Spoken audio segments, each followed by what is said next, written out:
fear-mongering. Fear-mongering.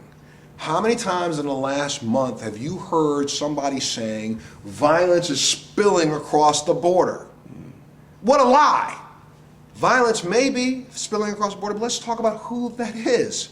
There are drug people involved in the drug trade, illegal drug trade, whose families are being affected because I stole some money from you and you stole some money from me and I didn't deliver the drugs on time. You know, if you're in the game, I'm sorry, you got a problem.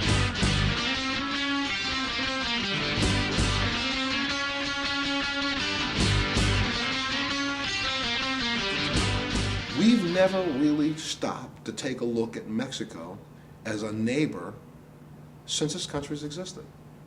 We're still fighting the Battle of the Alamo. Matter of fact, the movies come on and everybody tunes in and watches. Here's a country that has had the inability to process its own natural resources. Here's a country that has the inability to lead its own people as a workforce. They live right next door to a country that's the best country in the world in both categories.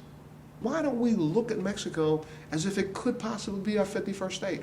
Or it could possibly be the beginning of the AU, just like there was an EU. All the European nations got together and decided to come under one umbrella. What would happen if Canada, America, Mexico, Guatemala, Honduras, Panama all came together as the AU, the American Union? And we decided to work together rather than keep trying to figure out how we can build more fences to keep those damn people out. And while we're trying to keep those people out, we start to recognize how that impacts us as a society. Take a look at your vegetable prices in the last year. They've gone through the roof. Take a look at some of the service costs for hotels. Gone through the roof. And I'm sorry to say it this way, but unfortunately, here in America, we think we're too high and mighty. We can't even break ourselves to get 20 kids who are unemployed right now to go out in the field and pick some grapes.